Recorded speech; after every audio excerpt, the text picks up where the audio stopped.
Hello students, I am Akshay Deshpande and welcome to the biology class.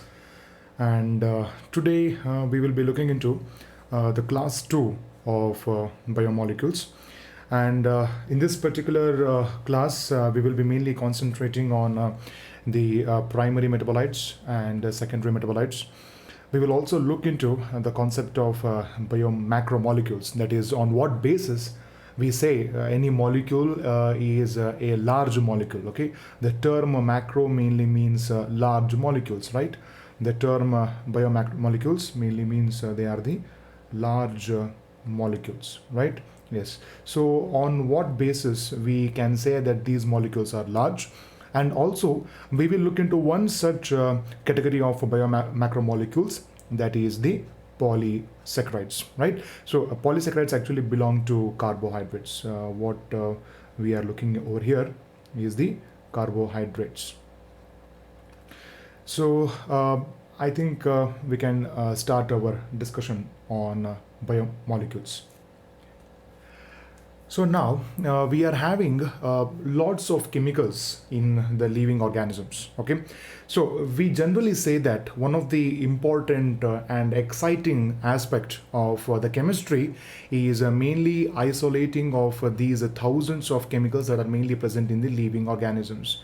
Okay, mainly in the living organisms.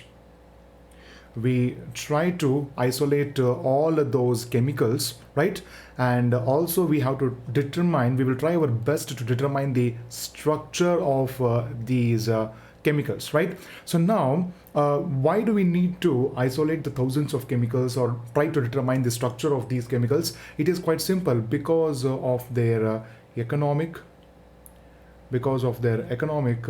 importance. We can say that they are quite economically important, and some of them are also important in the medicinal terms. Okay, also in the medicinal terms, some chemicals are also quite important, right? So by determining the chemical property, right, and also their structure, and if we can even try to synthesize them artificially in the laboratory. Okay, so this is going to be a great breakthrough, right? So in many cases, in many cases what happens is that plant may be the source. Plant may be the source of chemicals, right? Yes, the plants are the source of the chemicals, and the chemicals which are present in the plant body, or you can consider any living organism. Okay, you see that these chemicals are actually present in a very scanty amount. Okay, very scanty amount. So now what do we mean by a scanty amount? Very less quantity, very less quantity, right? So now as they are present in less quantity, if we have to synthesize, if we have to require them, if we happen to require them in a large quantity, so we have to go and scale up lots of plants. Okay, we have to identify lots of plants, or in some cases we have to go for plantations and all, right? And by planting the plants or the trees into the saplings of that particular plant in the plantations, and we have to wait for a long period of time until they actually produce that particular chemical, right? So we can actually avoid this method. Okay, and what we can do is we can directly extract the chemical. Okay, we can directly extract the chemical, and by extracting the chemical we can even determine the structure.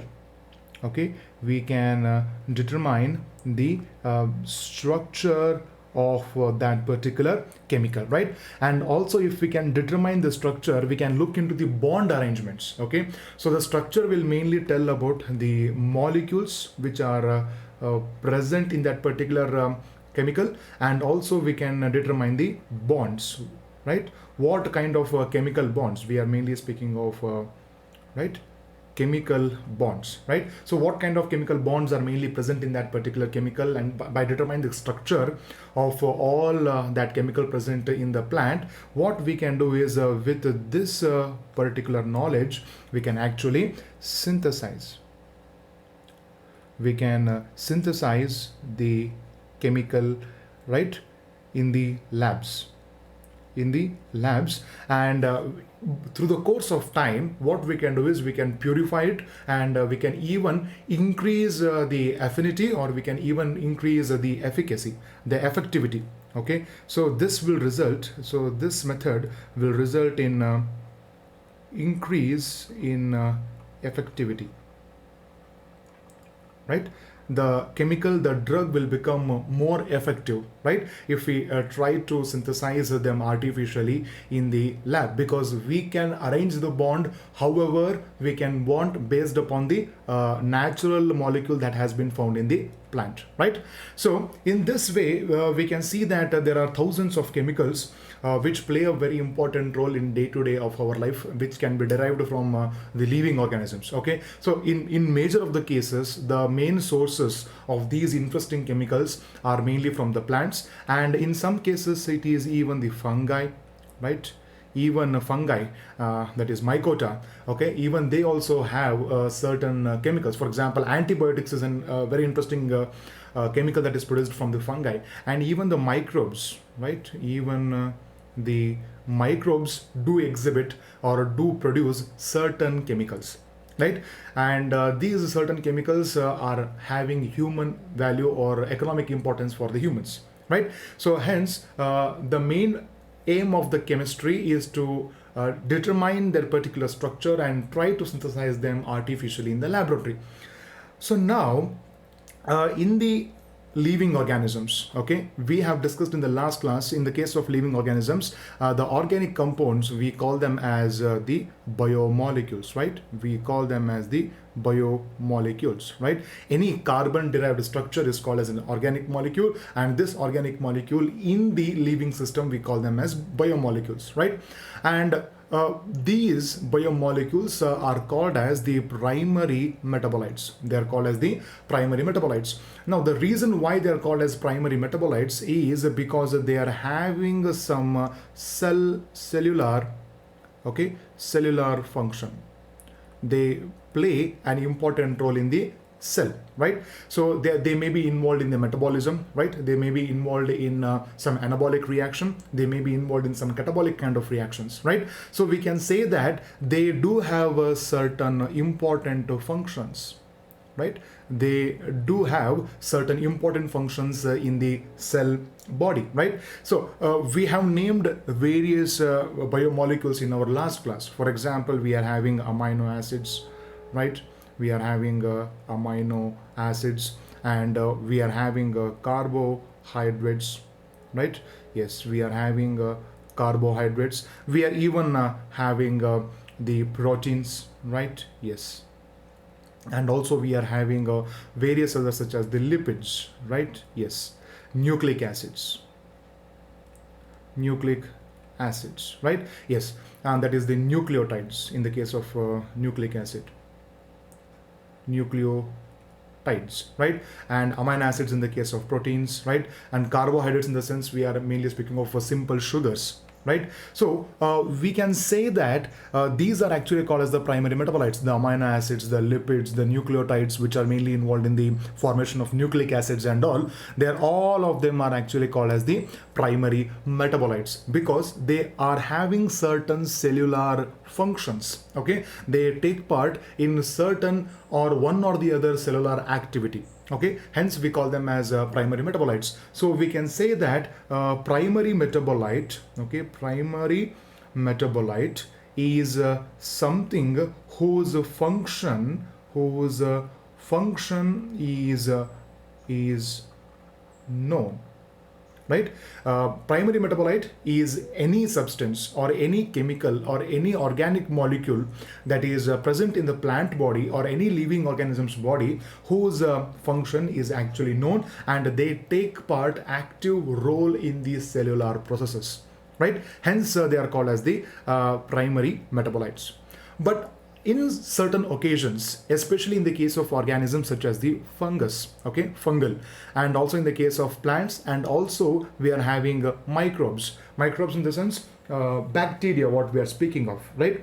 So in the case of a fungi, in the case of a plant, and also in the case of microbes, you do find certain substances called as the secondary metabolites. Okay, now secondary metabolites are mainly whose functions are not known. Okay, their function is not known. Their function is actually not known, right?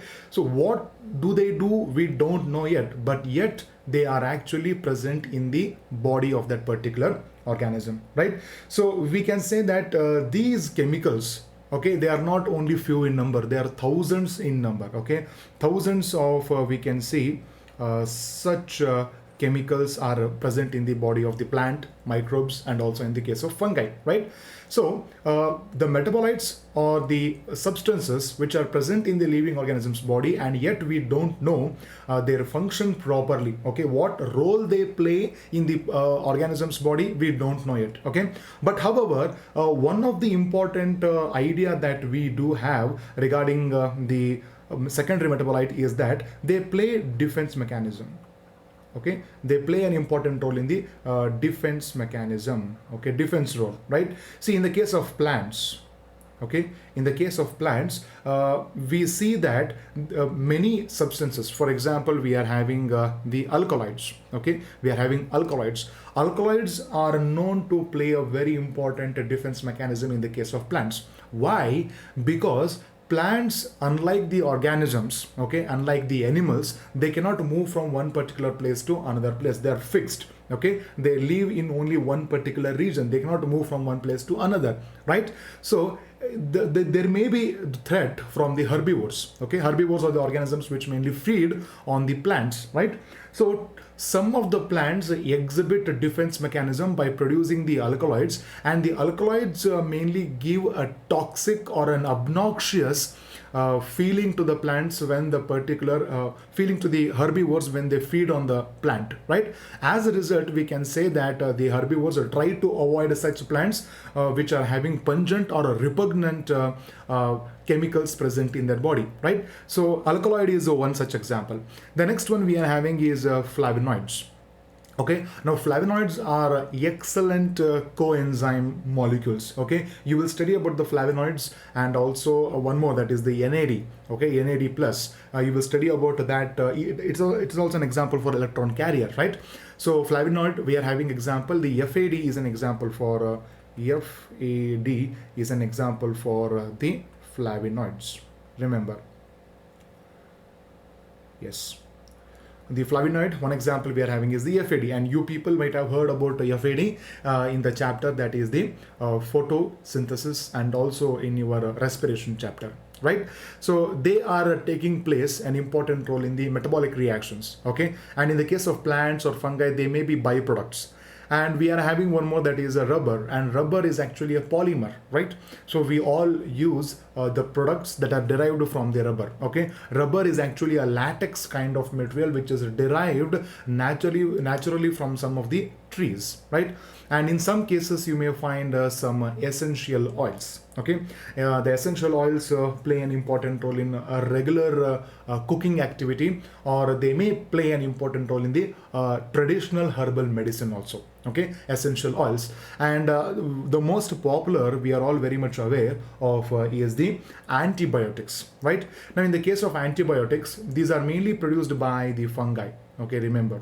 Okay, mainly the fungi produces the antibiotics, and antibiotics, they are mainly playing an important role in the defense against the bacterial growth. Okay, so the fungi mainly produces the antibiotics to inhibit or to prevent the bacterial growth surrounding them. Okay, so this is an a product that we get from the fungi, and we classify or we consider antibiotic as we can say a secondary metabolite, right? And also you find pigments, right? Now pigments are, generally in the case of flowers, right? Yes, the flowers mainly produce the pigments, right? Yes. So now these pigments in some cases, the pigments may have antioxidant activity, right? Antioxidant activity. Now, if you try to analyze what do you mean by antioxidant activity, see, during the cellular reactions, in the cell there are reactions, right? Yes, we all know about the cellular reaction, that is the respiratory kind of reactions, photosynthetic kind of reactions, right? And generally there are some species of radicals that are formed, okay? ROS, okay? The ROS mainly stands for reactive oxygen species, okay? Reactive oxygen species. And the reactive oxygen species may cause a damage to DNA. Okay, they may cause damage to the DNA, right? So these antioxidant substances, such as the pigments, what they can do is they can give an electron to the ROS, right? They can give an electron to the ROS and they can stabilize or they can nullify the activity. They can nullify the activity of the ROS, and which can prevent any kind of risk or any kind of cellular damage that can be given by the ROS, right? So antioxidant activity is observed in the case of pigments, okay? And one such pigment that which is known to have antioxidant activity we are having is the Anthocyanins. Yes. Now anthocyanin is known to have an antioxidant activity, right? So now we are having one more that is called as the gums, okay? Gum is also very much what we can say similar to the rubber kind of material, and scents are mainly some sticky substances which are known to produce some good odor, okay? Pleasantful odor that we generally use the scents in the case of manufacturing or synthesis of perfumes, okay? We do apply perfume on day-to-day basis. So, and finally we are having gums and resins, okay? We are having gums and resins, okay? Now resins are mainly gum-like substances, okay? And these gum-like resistance, what we can say, substances, they are mainly involved in giving some polymeric or sticky kind of property, okay?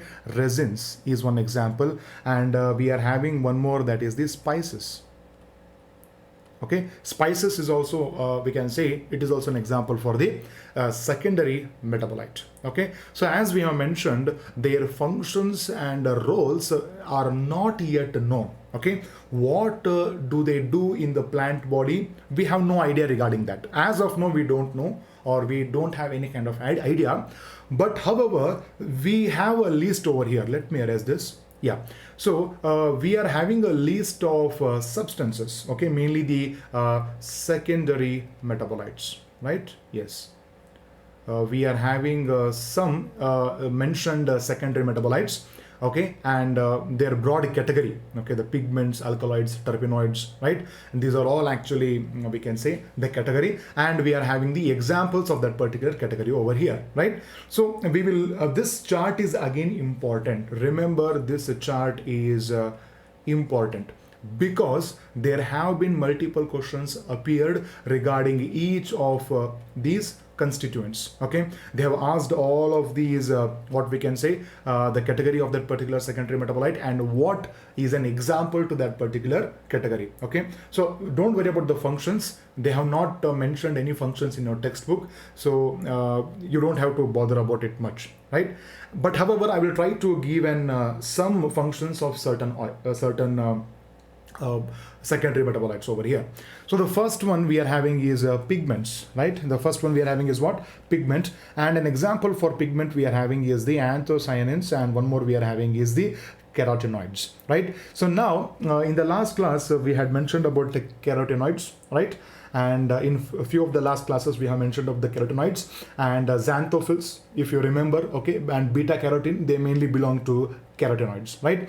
And generally the carotenoid is rich in the case of carrot, right? You know, the carrot is known to have known to have high amount of carotenoids, and we, generally many elders suggest to young children to eat more carrots because it is good for the health of the eye, right? Yes, because carotenoids mainly contain the precursor molecules or starting molecules that are required for the synthesis of the retinal. Okay, yes, retinal. Okay, you will study about the retinal and mechanism of eye vision in the case of a human physiology, that is nervous system, right? Yeah. And just a moment ago we mentioned about the anthocyanins, and we all know anthocyanins mainly exhibit what kind of property? Antioxidant activity, right? We mentioned about this just a moment ago. And similarly we are having one more, that is the alkaloids. Okay, so alkaloids are generally a substance that are mainly stored in the stem of the particular plant and also in the leaves of the plant. And one such alkaloid we are having is the morphine. Okay, the morphine, okay, if you remember morphine, you people might have studied this in the human health and diseases for the drug and abuse part of the chapter, right? So now morphine is an excellent painkiller, right? Morphine, okay, morphine is an painkiller, right? It is also called as analgesics.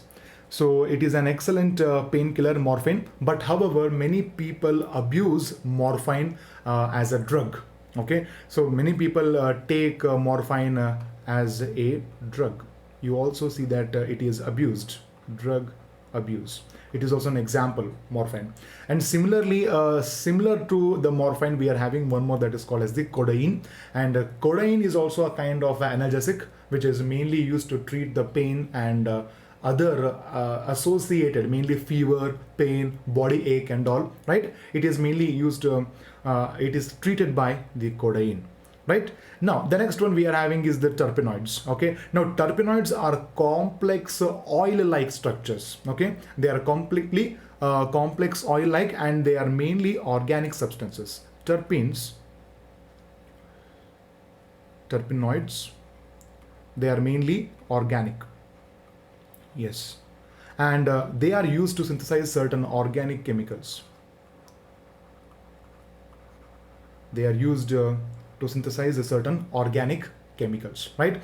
And based upon the simple structure, we can call them monoterpenes, and second is diterpenes. See, you can easily identify the presence of the terpenoids in the plant if you take a section of a stem of a plant.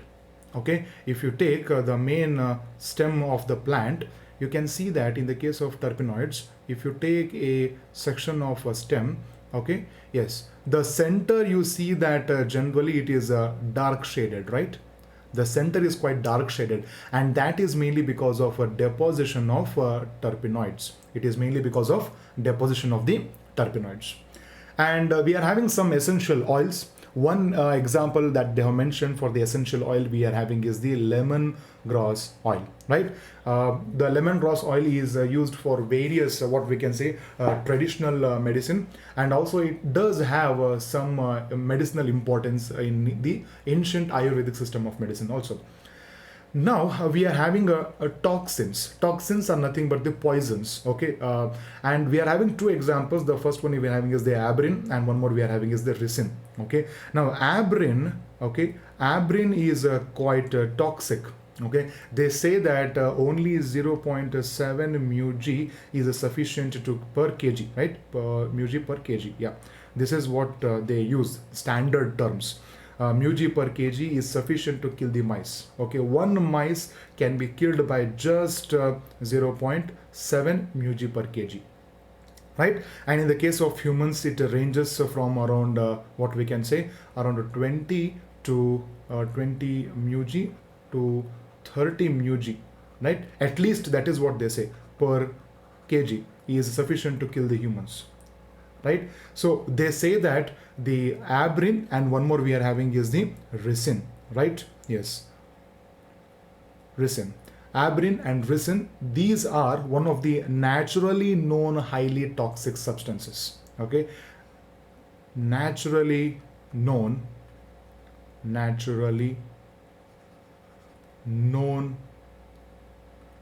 highly toxic or high toxins, we can say, right? So they are highly toxic to the human body. Similarly, resin, okay, and in the case of resin, they say that around 10 to 1000 mg per kg is sufficient to kill the humans, right? Around 10 to 1000 mg per kg is sufficient to kill the humans, right? So they are mainly toxins. Aberrin and resin, they are mainly toxins. The next one we are having is the lectins. So see, lectins are mainly some carbohydrate molecules, sugar attached molecules. Okay, yes. And one example for lectin we are having is the concanavalin A, right? Concanavalin A. Now it is used as a drug.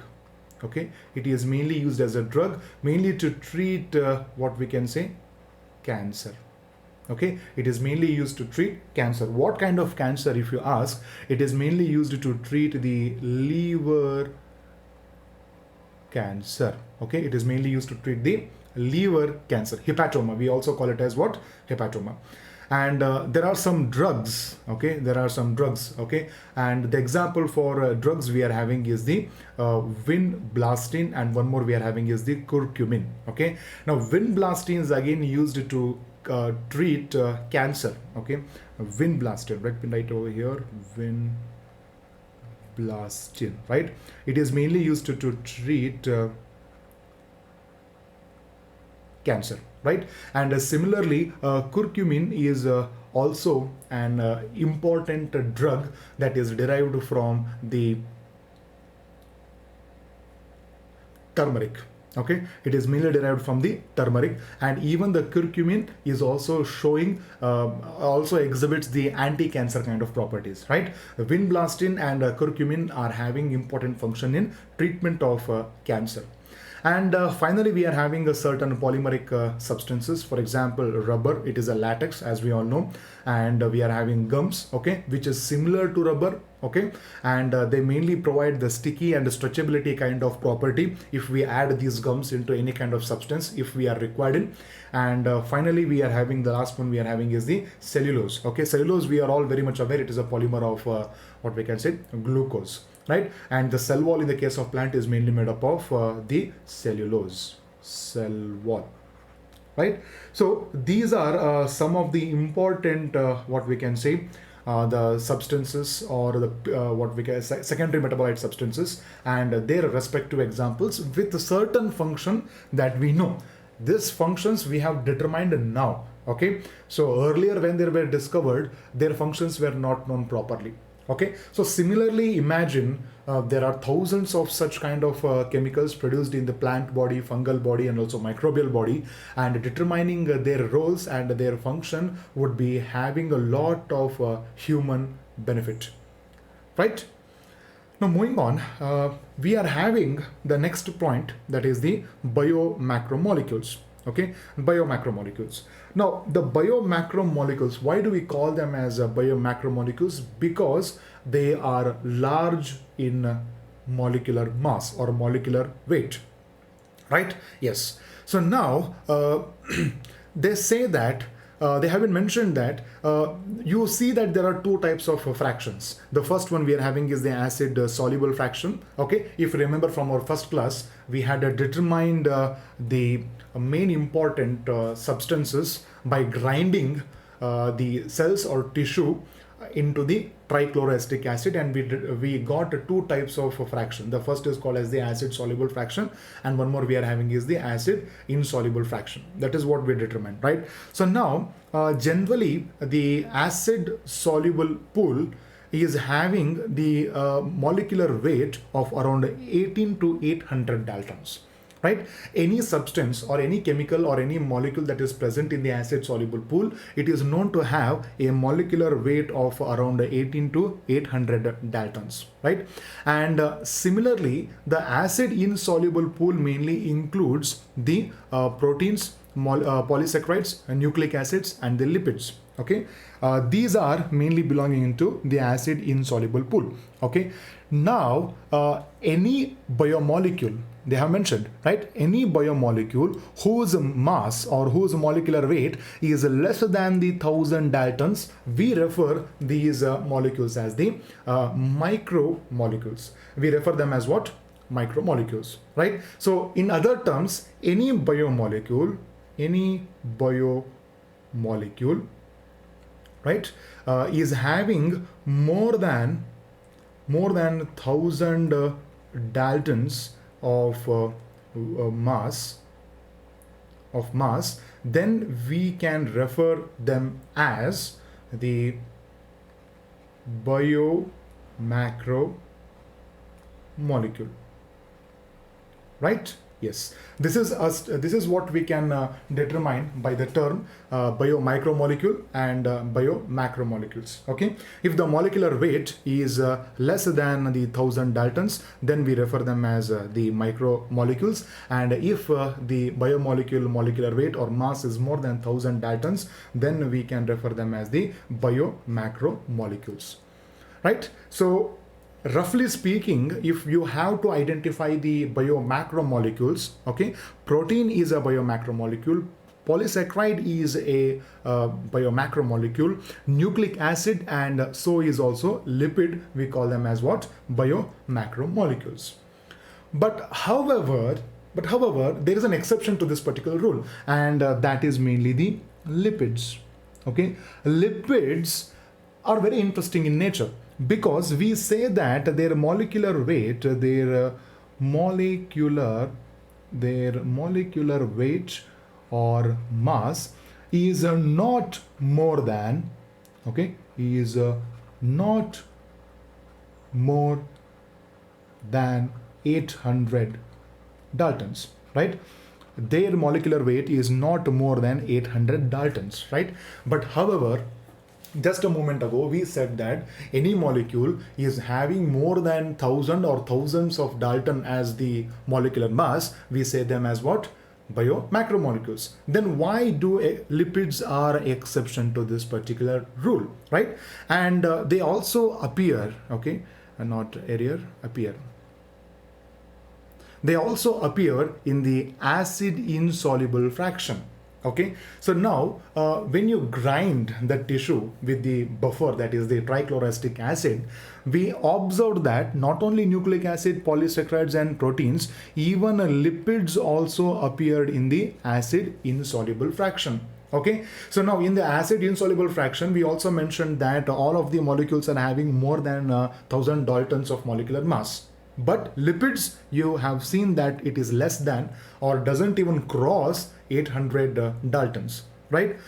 Now, the reason why the lipids actually appear in the what we can say acid insoluble fraction of the pool, because lipids are the major constituents in the cell membranes, right? In the cell membranes, right? Yes, lipids, though they are present as lipid molecules in the cell, but they are the major constituents in the case of cell membranes. So what happens is that grinding the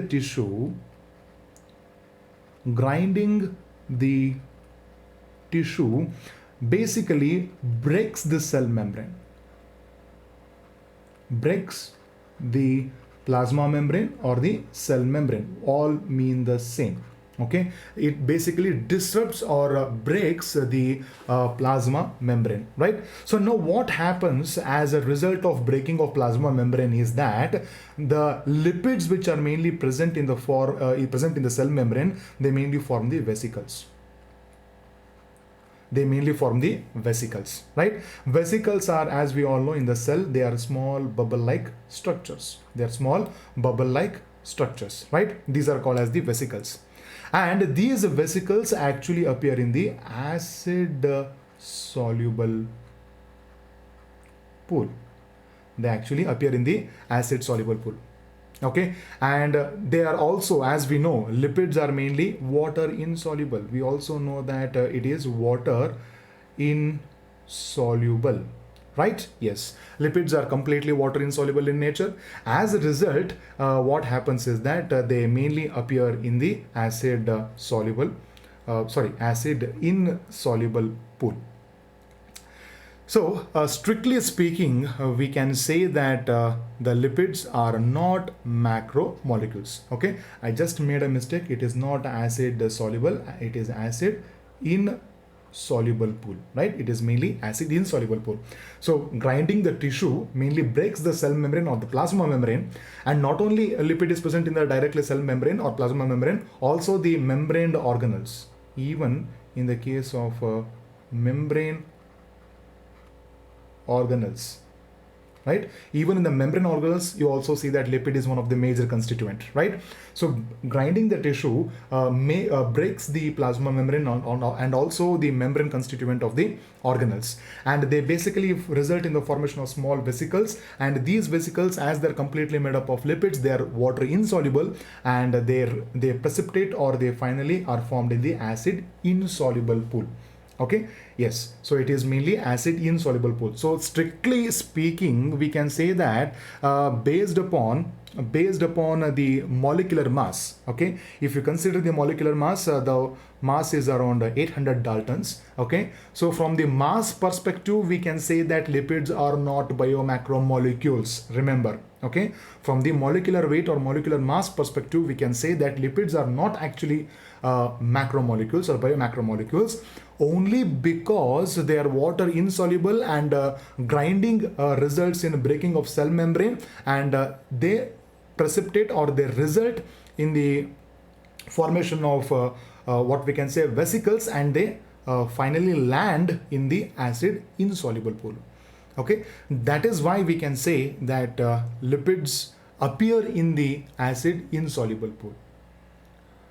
This is an explanation that we have to remember for our discussion. Now, if you take the cell, if you consider the cell, okay, we mainly find two types of constituents. The first one we are having is the cytoplasmic constituents or cytoplasmic components, and one more we are having is the organelles and also the macromolecules. So now in a cell, the cytoplasm, we call it as the cytoplasmic constituents is mainly referred as the acid soluble fraction or acid soluble pool. But whereas the macromolecules and the organelles, we call them as the acid insoluble pool, right? So they may ask you the question stating that which of the following cellular component or constituent is actually acid soluble or acid insoluble, right? It is the macromolecules and the organelles that belong to the acid insoluble pool, and the acid soluble pool mainly consists of cytoplasm. Yes. So now here we are having another table that basically shows your what we can say the components inside the cell, okay, and also what amount or what percentage they are found in the cellular mass. Okay, what is the contribution, what is the percentage of contribution they are found in the cellular mass, right? So for example, if you consider water, okay, water, we all know ultimately cytoplasm is made up of water itself, okay, and it is around 70 to 90% of the constituent. Okay, in a cell, around 70 to 90% is completely the water that you find. And the next one we are having is the proteins. And as you can see, the proteins are the next major constituent present in the cells. Okay, they contribute around 10 to 15%, and carbohydrates contribute around 3%. Okay, and lipids contribute around 2%, and 5 to 7% you see that it is mainly the nucleic acid, that is the genetic material, DNA and RNA. And finally we are having ions.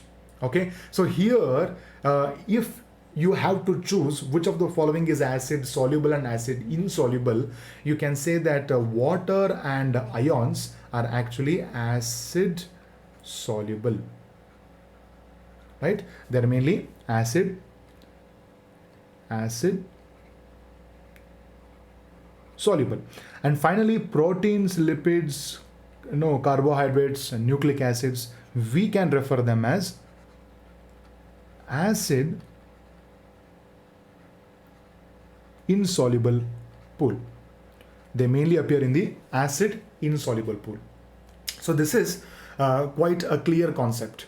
Okay, so again you may expect the match the following kind of question where they may tell about the component and you have to match with respect to the respective percentage.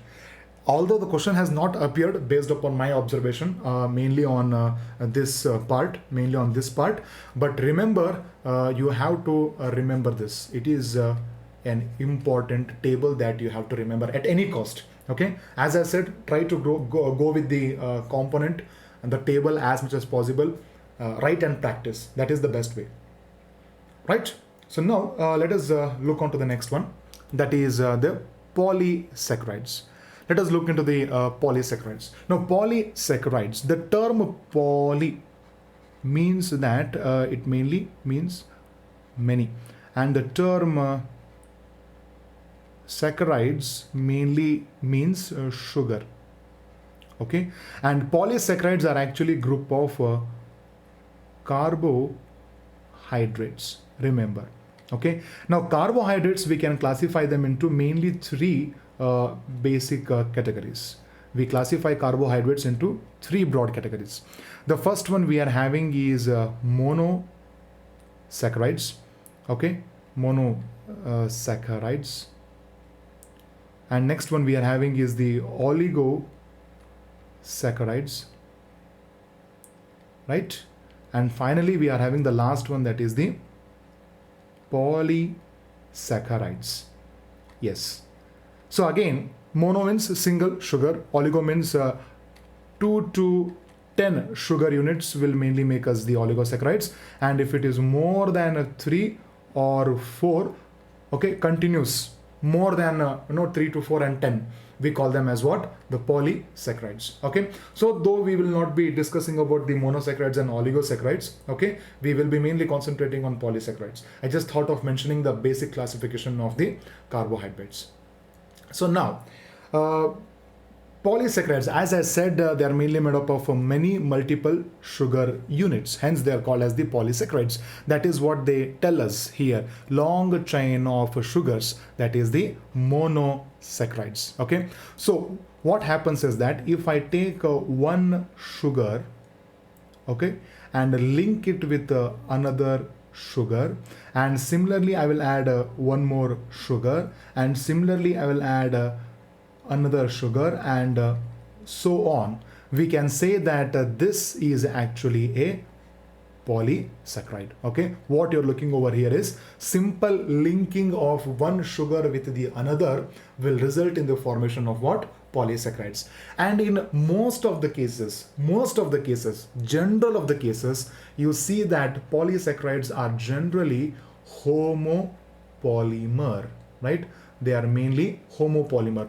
Now, what do we mean by Homo Polymer? Okay, generally we are having two kinds of terms. The first is called as the heteropolymer, okay, and one more we are having is the Homo Polymer. Homo Polymer means that if they are made up of identical sugar units. Okay, if they are made up of identical sugar units, it means that for example, let me take one sugar, that is the glucose. Okay, I will link one more glucose. Okay, similarly I will link one more glucose, another glucose, and so on, right? So if you consider this polysaccharide, you can see that it is just made up of glucose, and so on with n number of glucose, right? So such kind of polysaccharide which is made up of a same or a similar or identical sugar units, we call it as the polysaccharides. Right? Hence, in most of the cases, major of the cases, as I mentioned, the polysaccharides are a homopolymer. It doesn't mean that you don't find any kind of heteropolymers or heteropolysaccharides. You do find. Okay, if you have to give an example for a heteropolysaccharide, we are having a chondroitin. Okay, chondroitin is an example for a heteropolysaccharide. Heteropolysaccharide, right? Yes, it is an example for a heteropolysaccharide. It is made up of different units of sugars. Okay, it is not made up of single identical monosaccharides, right? Yes. So thus we can say that they are mainly homopolymer in nature. And here we are having examples. That is, first one we are having is the cellulose, okay, which is mainly made up of glucose, okay. And two more examples which are similar to cellulose in the sense mainly with respect to the sugar unit that is mainly used, okay, starch and glycogen, okay, starch and glycogen. Now remember, starch and glycogen are also similar to cellulose, but the main difference is that the starch is mainly used as the storage material, food storage material in the case of plant cells, and glycogen is mainly used as a storage material in the case of the animal cells, okay. So broadly speaking, we can say that cellulose, okay, it is mainly present in the plant, okay, cell wall, and starch, okay, it is mainly used as a food storage, okay. And finally we are having is the glycogen. It is also similarly in the case of food storage, okay. But however, this food storage is observed in the case of animal cells, right? This is mainly used in the case of plants, mainly used in the case of what? Plants, right? Yes. So now all of these three, what you're looking over here is actually used the monosaccharide that is used for in the cellulose, starch, and glycogen is the glucose. In all of these three polysaccharides, the monomer, that is the sugar unit that is found, is the glucose, right? Yes. But however, what makes a cellulose different than the starch, and what makes a glycogen different than from the starch and the cellulose, okay? The nature of bonding. Nature of bonding, right? Yes. I will try to discuss about the nature of bonding in the next class, okay. I will not discuss about here, but however, just remember one thing, the types of bond you find in the case of generally for our example is alpha 1,4, okay, or alpha 1,6, and one more we are having is beta 1,4 and beta 1,6, okay. And these bonds are actually called as the glycosidic bonds. We call them as the glycosidic bonds, right? So we will discuss about the nature of bonding shortly in the next class.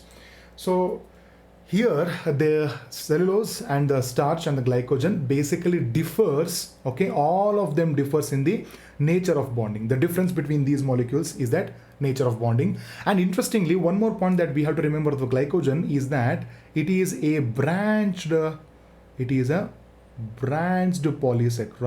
It is a branched polysaccharide. Yes. This is an important aspect that you have to remember. Unlike in the case of cellulose and starch, both of them are actually linear, okay? Linear in the sense just like a straight line. But however, glycogen is a branched, what we can say, polysaccharide, okay? There will be multiple branch points, okay? So branch points and all there again, as I said, it is advanced biology concept. Don't worry about that, okay? So glycogen is actually a branched polysaccharide, but however, cellulose and starch, both of them are actually linear polysaccharides, okay? Now similarly, one more we can say Homo Polymer in the case of polysaccharide is the inulin, which is made up of multiple units of fructose. It is mainly made up of multiple units of fructose. Remember this. So now when it comes to the chemical behavior or chemical property of the polysaccharides, you say that the right end of the chain is called as the reducing end and the left end of the chain is called as the non-reducing end, okay. Now non-reducing or reducing is mainly called because of treatment with one kind of reagent called as the Benedict's reagent, okay. Benedict's reagent, right? So now I hope you people might be remembering about the Benedict's reagent in your biology practicals, right? So in the first year practicals, you people might have done the test of biomolecules. For example, protein test, okay, glucose test, and also you may have done some lipid test also. I don't think lipid test is present, but generally protein test and a carbohydrate test, that is the starch test, what you people will do, okay? The appearance of what kind of color? Brick red color. Okay, the appearance of a brick red color indicates that it is actually a reducing, okay, it is actually a reducing sugar, right? This is what the conclusion actually you come into across. So it is mainly because the Benedict's sugar reduces that particular the Benedict's reagent reduces that particular sugar, okay, that is whatever sugar you are testing. So there are what we can say reducing sugars and non-reducing sugars also, okay? So for example, glucose is an example for reducing sugar. Starch is also an example for reducing sugar. Remember that. Yeah, so we can say that if you consider the chain of a polysaccharide, the right end is actually what we can say the left end is actually a non-reducing part, and the right end is actually what we can say reducing part over here. Okay, now if you consider starch for our discussion, it actually forms a helical structure, okay, and helical in the sense a spring-like structure is called as the helical structure. Okay, it is called as the helical structure. Because the starch can behave in a helical way, it can actually bind it to iodine and it results in the formation of a blue color. Okay, but however, cellulose can't hold iodine, okay, because or due to no helical structure formation. Okay, there is no formation of helical structures in the case of cellulose. Okay, so again, these 2 points are important. Okay, they may ask you which of the following statement is true or not true, or regarding the cellulose. Okay, cellulose can't hold iodine. Why? They may ask. Okay, because it does not form any kind of helical structures. Now, finally, let us look into some examples of the polysaccharides. Again, cellulose, as we have discussed, it is mainly found in the case of a plant cell wall, right? And there are some chemically complex modified sugars. Okay, for example, glucosamine, and one more we are having is the N-acetyl glucosamine. Okay, so these are complex chemical sugars, okay, where there will be certain modifications done to the carbon moiety or carbon structure of that particular sugar. Okay, yes, again we can say that these are all modification of glucose only. And finally, we find one more Homo polymer. Again, chitin is also what? A Homo polymer. Remember this. It is also Homo polymer. Okay, it is a Homo polymer of N-acetyl galactosamine. Galactosamine. Right? Remember this. It is a homopolymer of N-acetyl galactosamine. Okay, and chitin is mainly found in the exoskeleton of arthropods. At the same time, chitin is also found in the cell wall of fungi. Right? It is also found in the cell wall of the fungi. So these are some of the important points about the polysaccharides that you people have to remember. So I guess we can start solving certain questions over here. Let me erase this. Okay, so let us discuss some of the questions again over here. Which of the following or one of the feature of secondary metabolites is their function is not known, their roles in the physiological processes is not known, and they are useful to human welfare, all of the above. As I mentioned, we know all of their important functions.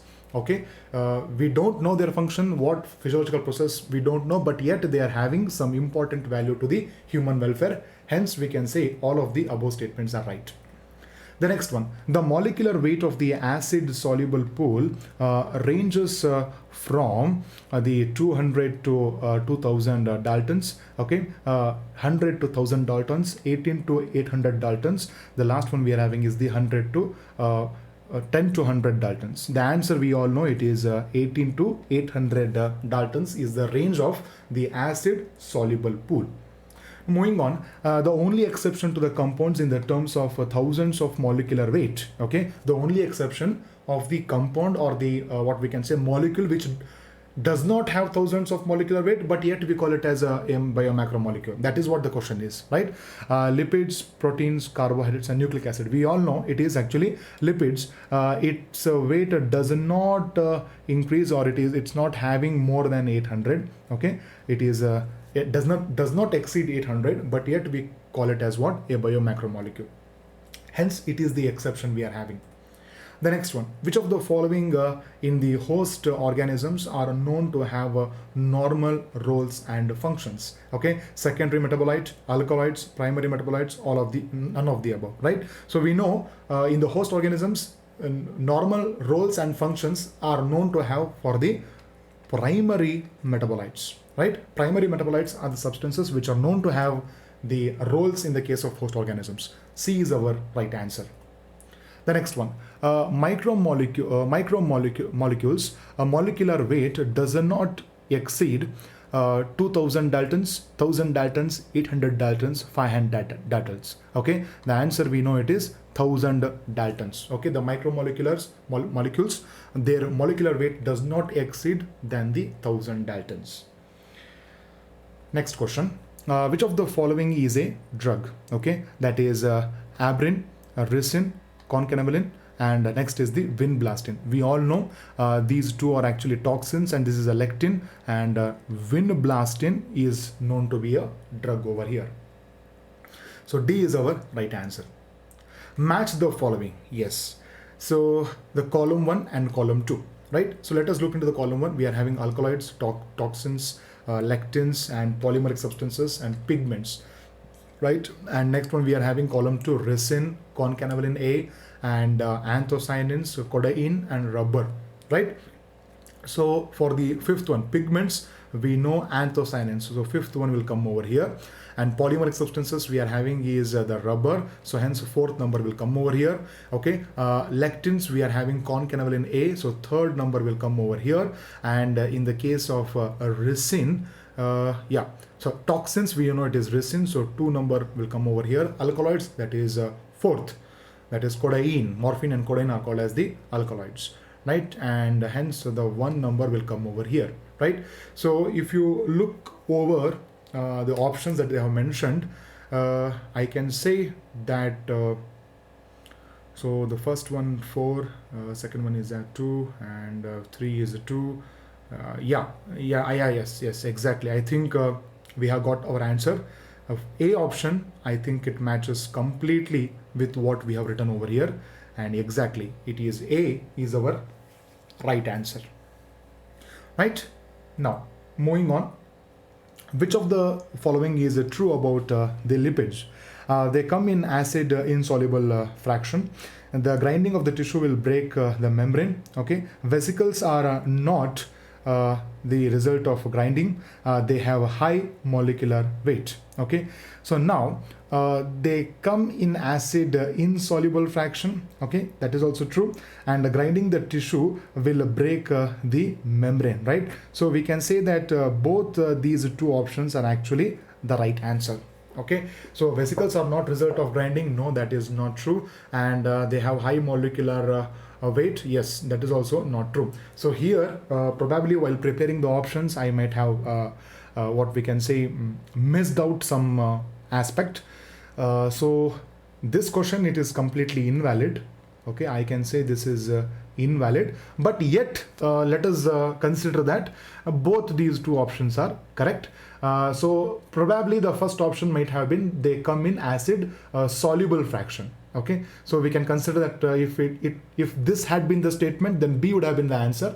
The grinding is not resulting in breaking of membrane. If that would have been the option, then A would have been answer. Okay, so I guess the mistake is on my side. Don't worry. Okay, probably during the typing way, I might have missed some vital point over here. Okay, so let us consider 8th question as invalid. Okay, generally in your NEET examination, such things will not happen. Okay, grace questions will not appear. Don't think in that particular way that you will get some grace questions. Never the case. Okay, they will make sure that all the questions with the respective options are proper. Okay, yeah. The next one, which of the following is an acid soluble pool. Okay, proteins, carbohydrates, cytoplasmic composition, lipids. We all know the cytoplasmic composition mainly belongs to acid soluble pool. The next question, which of the following is not strictly a macromolecule and yet found in the acid insoluble pool? Okay, not a macromolecule strictly speaking, but yet it is found in the acid insoluble pool. Proteins, carbohydrates, nucleic acids and lipids. We all know it is what? Lipids is our answer. Okay, it is not a macromolecule strictly speaking, but yet it is found in the acid insoluble pool. Okay, and what is the reason? We know that. Yeah. Now, which of the following macromolecule makes the highest percentage of the cell? Okay, the first one you're having is the proteins, carbohydrate, next is lipids, and finally we are having nucleic acid, right? Around 10 to 15% we say that proteins are the major, what we can say, percentage of contribution when it comes to the cell. Right, we have mentioned this in the table that we have seen. Water makes around 70 to 90%, but proteins makes around 10 to 15%. The next question, the organelles of the cell come under acid soluble fraction, basic soluble fraction, acid insoluble fraction, and the next one we are having is the basic insoluble fraction, right? So we know that they come under the acid insoluble fraction, okay, right? The macromolecules and also the cell organelles, okay, they basically come in under the acid insoluble fraction. Okay, even the organelles, if you consider their structure in the cell chapter we have discussed, right? The cell membrane ultimately is made up of what? Lipids, right? Similarly, if you consider even the cell organelles, they are also at the end of the day they are made up of the macromolecules itself, right? So C is our right option. Next, which of the following is a branched polysaccharide? Starch, glycogen, cellulose, all of the above. The answer we know it is the glycogen is actually a branched polysaccharide. The next question, the fungi cell wall and exoskeleton of arthropods are made of cellulose, hemicellulose, N-acetyl glucosamine and N-acetyl galactosamine.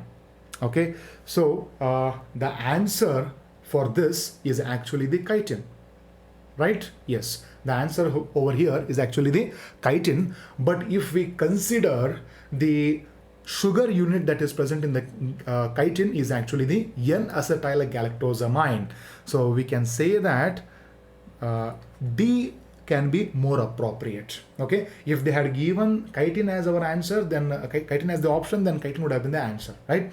But we have to consider the sugar unit that they have given over here. It is the N-acetyl galactosamine. Okay, it ultimately forms the chitin. So D is our right answer.